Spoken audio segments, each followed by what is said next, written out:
Well, cheers and how do you do, buckaroos? I am Tom the Whiskey Whisperer, and this is, I thought I'd do a classic cocktail series. I started with the Manhattan, because I feel like, in my mind anyway, that is the classic cocktail, for a whiskey drinker anyway.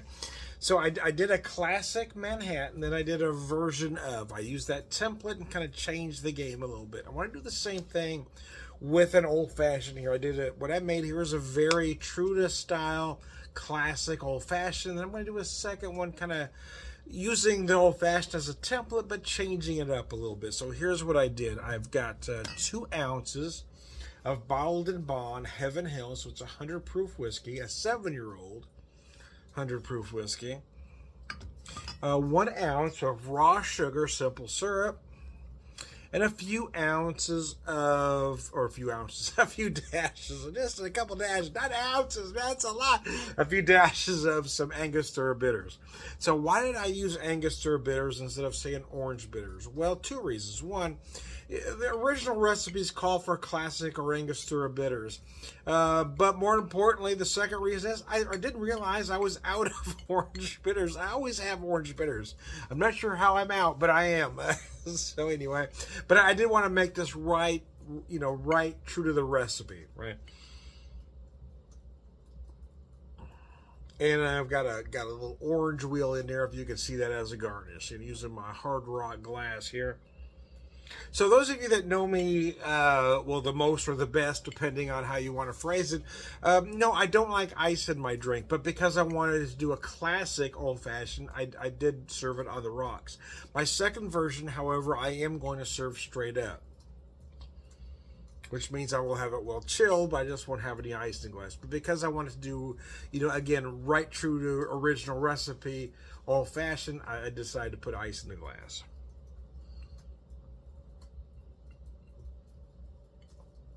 Using this nice rocks glass.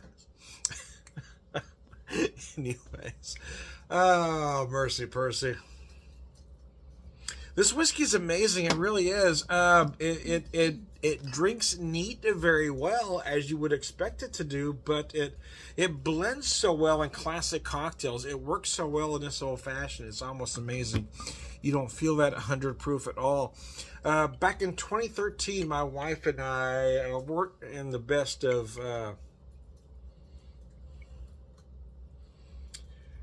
we had just lost our son a few months earlier to cancer, so we weren't really in the best space. We were invited to an event for Pedal the Cause in St. Louis. We really wanted to go, but we weren't sure we were in the headspace to make it, so I took a week off, or we both took a week off, and decided we would just go a little bit farther, and I got us a nice cabin, or cottage. Actually, it was a little house on a little side street in Bardstown, but we did that because we didn't want to be in a hotel. We didn't really want to be around people any more than we had to, because neither one of us were in a really good headspace at the time. And I wish I would have done more of the but distillery tours there, because there was, everybody's out there, but I just really wasn't in, I really wasn't where I could enjoy it or even really understand what I was doing. We were just in such a bad place at the time. We were trying to get ourselves in a better place. That's why we went there first. Before we went to St. Louis to the event, we knew we had to, find a way to get. So we arranged to meet some friends at one point. John Sharon and his wife, and Todd Wren and his wife. We met along with their other friend Charles. It was just a lot of fun. And it kind of did help. We didn't make it to the event, to be honest. We were headed towards, in fact, we were in St. Louis when we decided we just weren't going to stay, and kept going and headed home. But where I was started with all this rambling that doesn't really make a lot of sense, in all honesty, at this point, is that Heaven Hill, the 7-year-old Heaven Hill. So this whiskey wasn't available. They got all sorts, in Bardstown, Kentucky, the bourbon is just amazing. You go to liquor stores, the bourbon selection is just crazy good. But I didn't want to buy a lot. I wanted a good bourbon to have at the place we were staying, but I also wanted an inexpensive bourbon to have to do cocktails with. And I found this bourbon for $10. It was Bottled and Bond Heaven Hill, but it was a 4-year-old.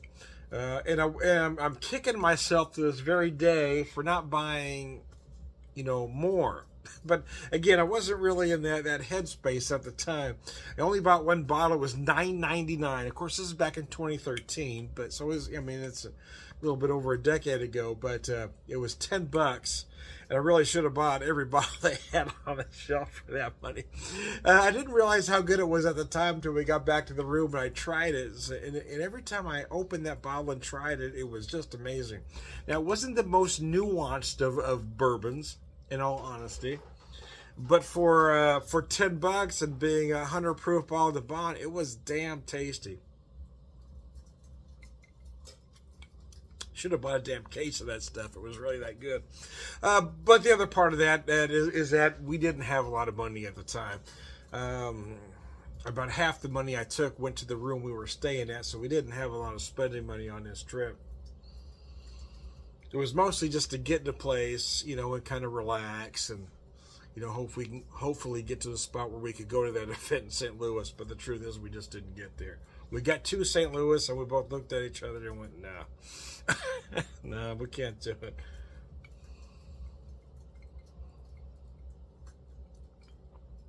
But every time I have this Heaven Hill, that's the memory that comes back. Anyway, Heaven Hill Bottled and Bond, this 7-year-old whiskey, really is amazing. It is quality bourbon. And again, I said this in the Manhattan video, but I feel like it needs to be repeated, that if you're making a bourbon forward or whiskey forward or booze forward cocktail, you need to use a quality product. You need to use a product that you would drink neat.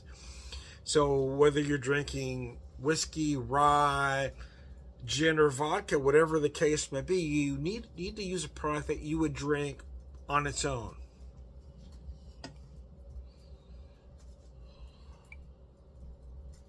And this product is, it is a quality product, worthy of drinking neat.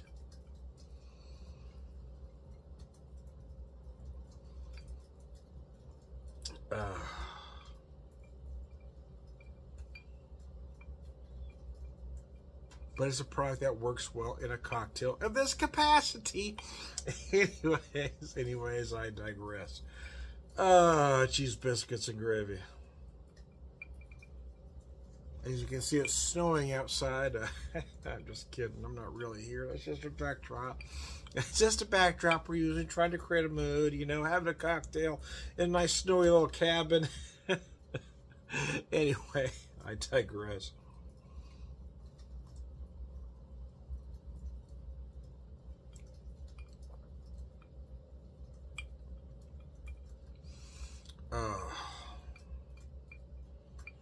Oh, it's nice.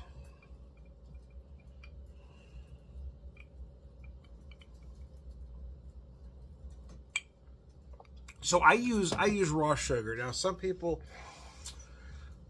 if you want to use turbinado, demerara, whatever, but always use raw sugar. Don't use your typical, white granulated sugar. You can if you want, but again, like I said with the whiskey, your cocktail is only going to be as good as the products you use.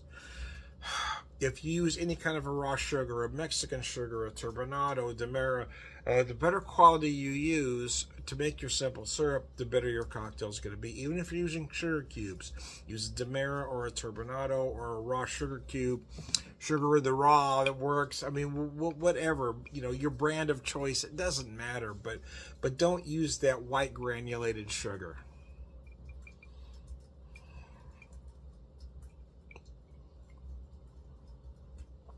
Because trust me, you can taste the difference. So there you go. Anyways, I digress. Oh, wow, that is nice. I am Tom the Whiskey Whisperer, Whiskey Evangelist, prolific whiskey drinker, purveyor of wisdom, and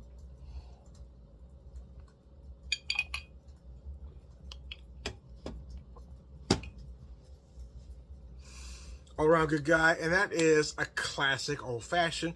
I will be back with one version of. Using the old fashioned as a template, I'm going to take a few liberties. I'll be back in a little bit. Well, Cilantro, how do you do, buckaroos, and how the heck are you? Oh, damn, that's good. I am Tom the Whiskey Whisperer, at least for the purposes of this video. So here's what we've done here. I want to do a new cocktail series featuring a classic cocktail and then a version of. For the first video, I want to start with what, for me, is the classic cocktail, which is the Manhattan. I did a version of, but then from there, it's the old-fashioned, right? It has to be the old-fashioned. So I did a classic old-fashioned and then a version of. So here's what we got. So the classic old-fashioned was, you saw that video. So here's my alternate version, my alternative version. I replaced the bourbon with a corn whiskey. This one being from Wood Hat, because I wanted to go Missouri. I wanted to do as local as humanly possible. So Wood Hat, this is a single barrel Bloody Butcher Red corn whiskey at 60.3 proof. Let me show you that bottle there.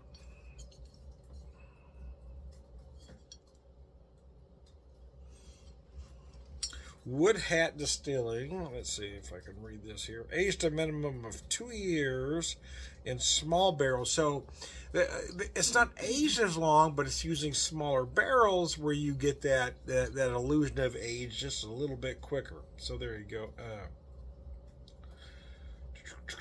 I know it says here somewhere.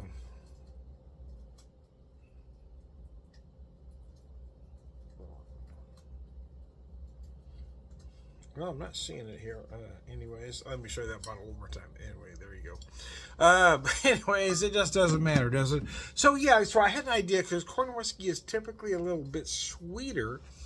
I cut down on the simple syrup. So I did 2 ounces of the whiskey, about 3/4 ounce simple syrup. I left an orange wheel as a garnish, but I also left the dark cherry in there.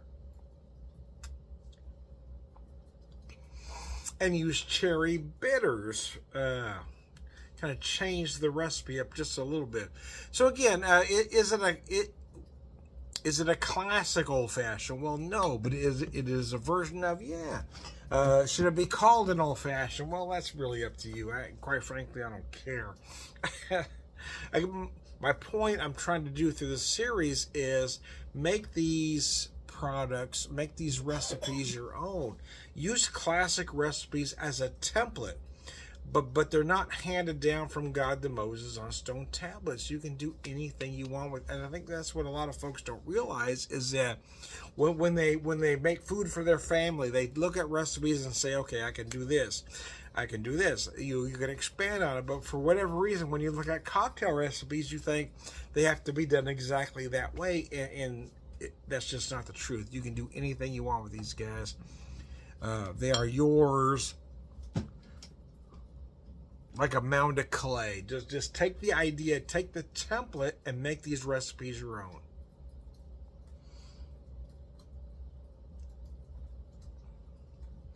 So I'm not sure what I'm going from.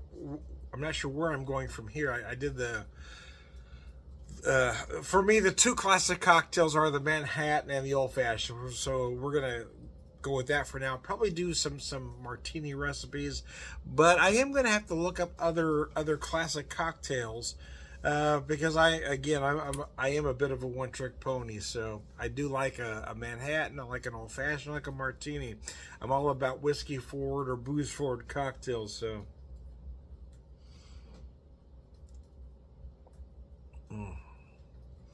But again, I want to reiterate that it is important not to go right to the very bottom, right? You don't have to go right to the very top for your cocktails, but don't go to the bottom. If you're doing a whiskey forward or booze forward cocktail, like a Manhattan, an Old Fashioned, or even a martini, you need to use a product that you'd be okay with drinking neat. Now, I don't mean taking a shot of, I mean drinking neat. I mean sitting there and sipping and enjoying the whiskey or the product, whatever it might be. The whiskey, the rye, the bourbon, the gin, the vodka, whatever it might be, if you wouldn't just enjoy sipping that as is, do not use it in your cocktail. And there you go. There it is, man. Anyways, but I digress.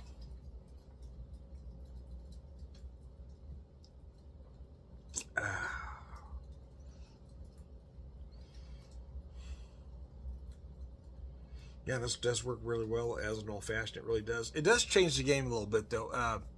Some folks want to use a rye for an old fashioned. Some like to use a bourbon.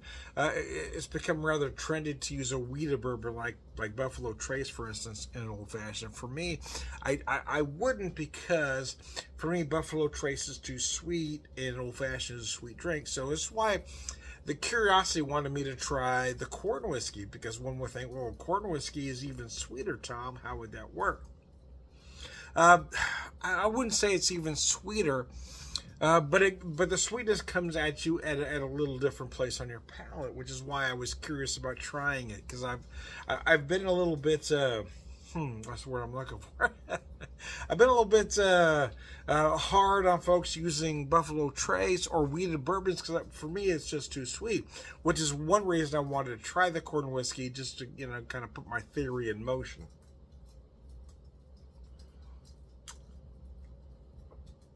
So yes, even though the corn whiskey is sweet on a certain level, the sweetness does come at you in a different place than, say, a wheated bourbon. So for me, this whiskey works, but then again, for others, a Buffalo Trace works. The bottom line is, don't listen to me. Whatever works for you works for you. If you like Buffalo Trace or other wheated bourbons in your own fashion, hey, I'm not going to tell you you're wrong.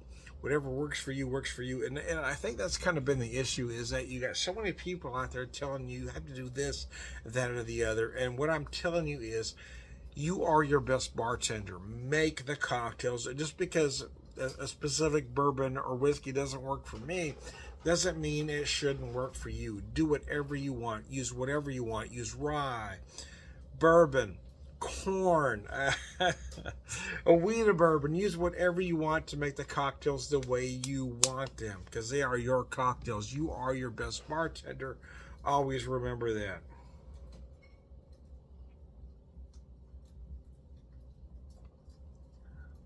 I'm going to keep that tagline. You are your best bartender. Yeah.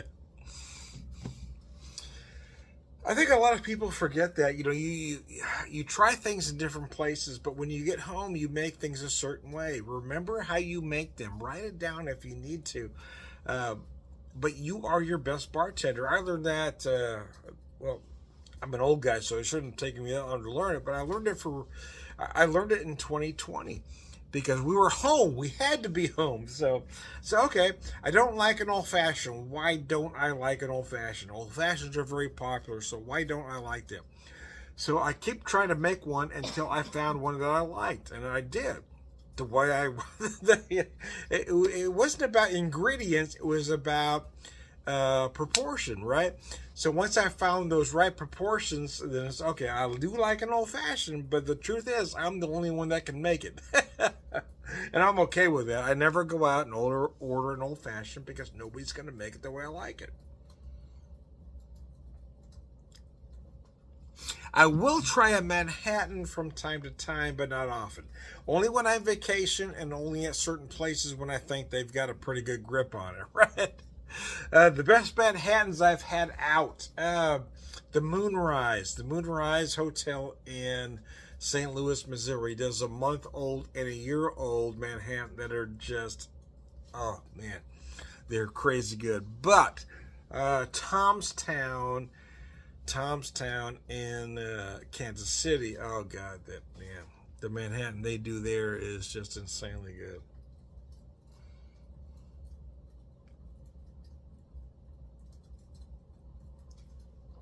So anyways, I digress. As we wrap this up, as we end this video, so it's kind of what I'm going to try to do, though, is I'm going to try to do a video series doing two versions of a classic cocktail. One, the classic version of that cocktail, and then another one, a riff on or an idea of that cocktail. So I did it with the Manhattan. I've now done it with the old fashioned. I want to do it with the martini, and then I'm gonna have to really look up to see what other cocktails like it. But that's kind of the idea. Is I want to do a classic version of the version that everybody expects, and then just take the idea and take it someplace else. I am Tom the Whiskey Whisperer, whiskey evangelist, prolific whiskey drinker, purveyor, wisdom man.